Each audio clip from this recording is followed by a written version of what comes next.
Hello my lovely people, I just came back from New York City.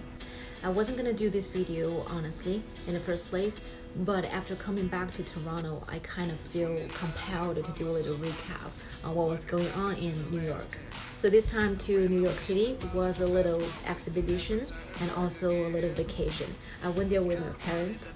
I got a tan, I got a sunburn, a lot of spots, a lot of them. But I gotta say, it was incredibly amazing, awesome, fucking amazing. So now let me walk you through this little trip day by day.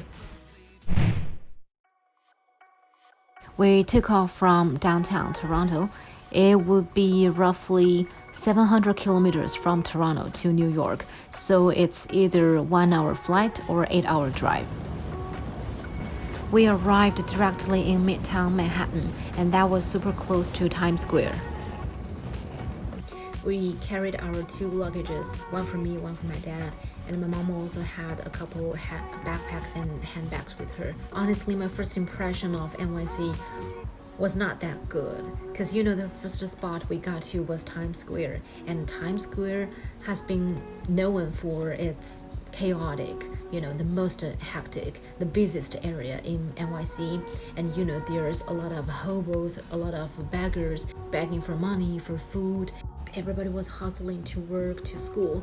They literally have no time to stop for anybody else other than themselves. The place we stayed at was in that neighborhood, so I'll get more into Times Square probably later in the second day or the third day. And very soon we got to Columbus Circle. I know this is one of the entrances of Central Park. Well, I don't have much to say about Central Park because we have tons of parks like that in Canada. After settling, we went out for pizza. Wow, I'd say the first day was super tiring, After traveling with all the luggage, we didn't do much on the first day. We went home very early to get some rest. I would say it was off to a rocky start, but it gets better. Day 2, we went to Brooklyn Bridge. That's one of my favorite spots in New York.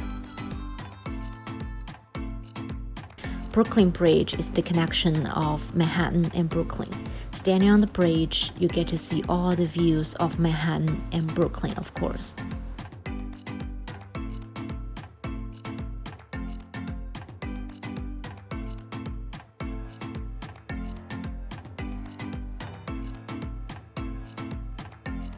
Obviously, there's always a lot of tourists. It's always crowded on the bridge. New York is very famous for its buildings. There's a lot of them. They're very high. Especially when you look at them on the bridge. The view is extremely magnificent, spectacular. Well, I'm lost for words. When you look at that US flag up there, when you talk to all these people around you, people from all over the world to come to this place, by all means, they want to stay here, they want to make a living here. It really gives you a very strong feeling, strong power that this place can make your dreams come true. I know it might sound very cliche, but it's true. The feeling was so real, the feeling was so strong when I was up there. My favorite part is what's been playing on the loop on the bridge is the song Empire State of Mind.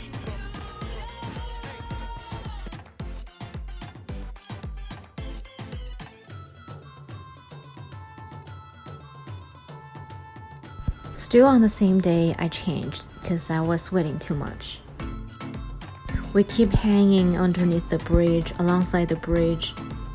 There's a couple nice cute bars alongside the river.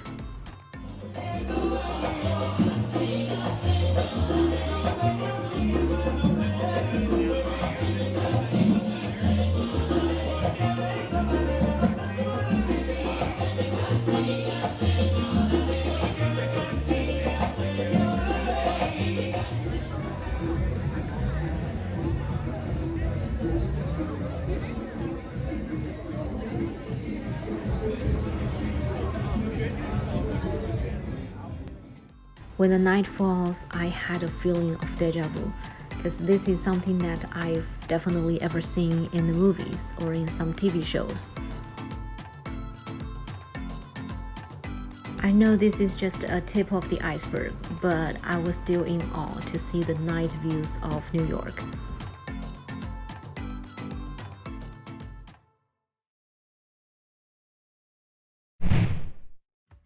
The third day started off with some nice bagels. When I was waiting in line to buy the bagels, there was this funny guy talking to me. He was born and raised in New York, so a very typical head-to-toe New Yorker. I asked about some stereotypes of New Yorkers. People always say New Yorkers are harsh, they are rude. He clarified a little bit on that. He said, we don't want to be like that per se, but this is New York.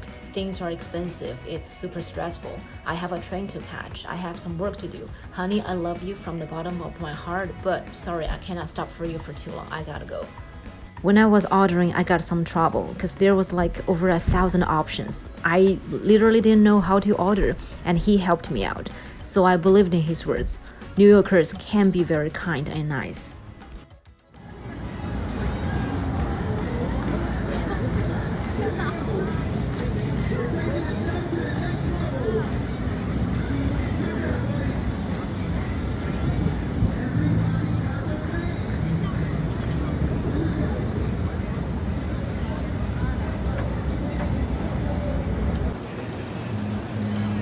I'm not a big fan of Times Square, honestly, but it's worth visiting at least for once.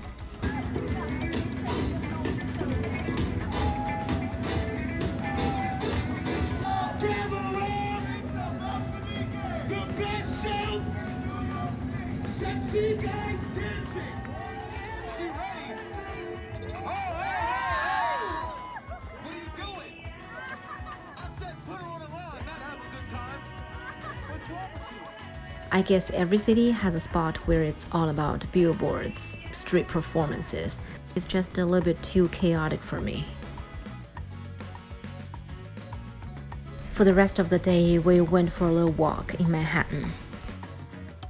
We passed by this library, Empire State Building. The fourth day, we went to Staten Island, passing by Statue of Liberty. That is a must-see. We took the Staten Island ferry from Whitewall Terminal in Lower Manhattan. The ferry boat trip was about 20 minutes. Halfway through, you get to see Statue of Liberty right there in front of you.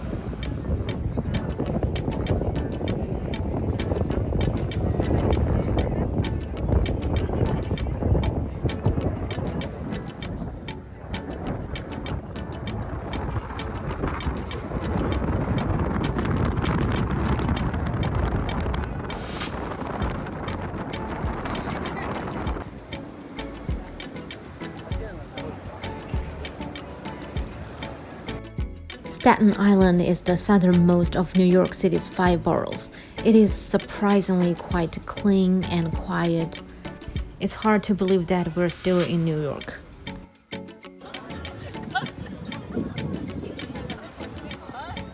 We spent most of the day just eating, drinking, and shopping at the harbor. When we got back to the terminal, it was quite close to Wall Street, so we might as well just walk there and check out another hot spot.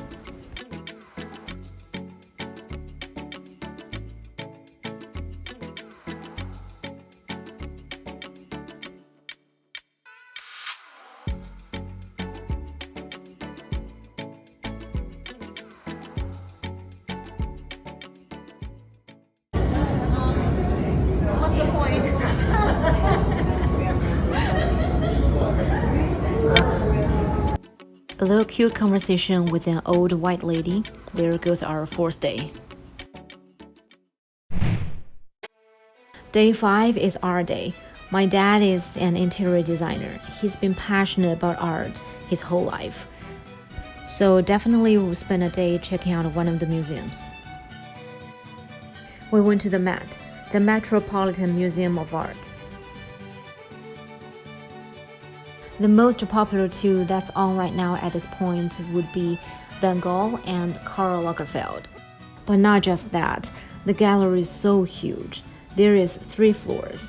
There is European sculpture, Egyptian art, medieval art, modern and contemporary art, just to name a few. After coming out of the museum, we went to have some dinner, and after dinner, we went to walk across the Manhattan Bridge. The view was still stunning. I wish I could just walk like this forever. Roosevelt Island Tram in New York is a must-do. With this aerial tramway, you can cross the Easter River from Manhattan to Roosevelt Island in 4 minutes. Along the way, you can enjoy spectacular views of Manhattan, the Easter River, and Roosevelt Island. It turns out to be one of my parents' favorite spots in New York. Well, mine too. This island is quite small. It's only about 2 miles long, and it has a population of only 11K. But it has everything. They have hospital, hotel, school, from kindergarten to university, restaurants, grocery stores, sports club, parks, free tour bus. That's what we call small but complete. It's like a small community, small society, a whole package. Plus, it's very clean and quiet. When you want to have a little getaway from the chaotic Manhattan, that's the best choice. It's only 5 minutes from Manhattan. I'm just so obsessed with Roosevelt Island. I cannot stop raving about it. Now here we are at day 7. We went to this beach called Rockaway Beach.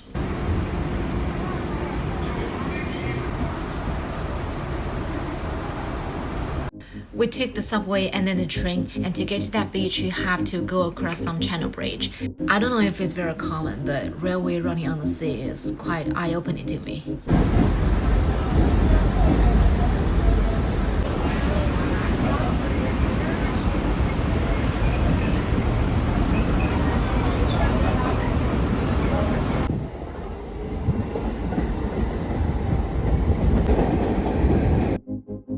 Beach vibes, you know, beach vibes just relax everything.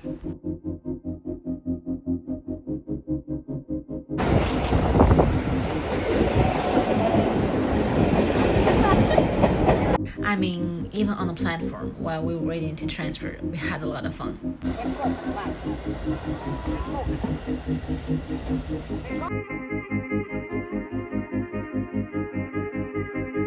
For the first little bit, it was still very bright, very sunny. I was super beat at this point, so I just passed out in the sand. But just within a couple minutes, all of a sudden, the weather changed.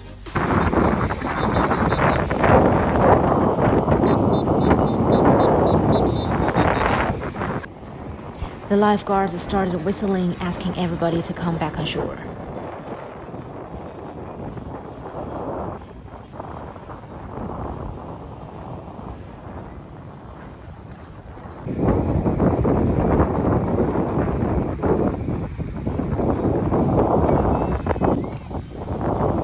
We don't know what it's called, whether it's typhoon or storm, whatever.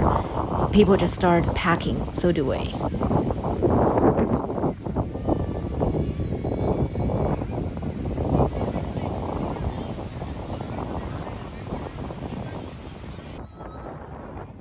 And then I saw a ball of sand rolling together. I was like, okay, probably this is real. Because in the first place, I didn't think it was a big deal. There's only one burger place by the beach. They have a shed, they have seats.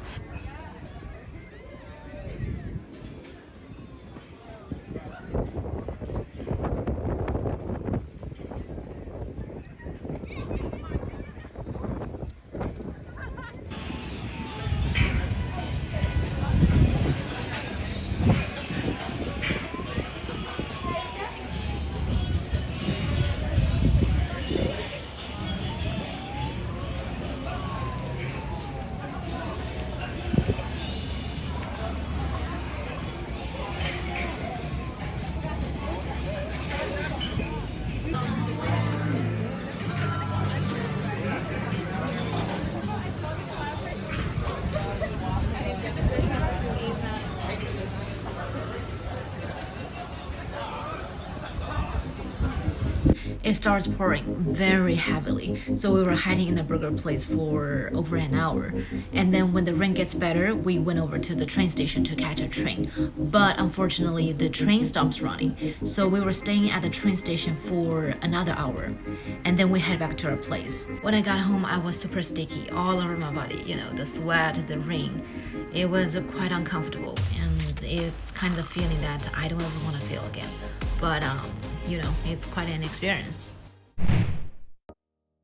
Last day, well, I didn't do much last day. I literally just slept all day in Central Park because, you know, always when you're on your last day of a vacation, you kind of have a combination of all the feelings. You're going to be missing this place, you're going to be a little bit sad, but also I can't wait to just embrace my next chapter of my life.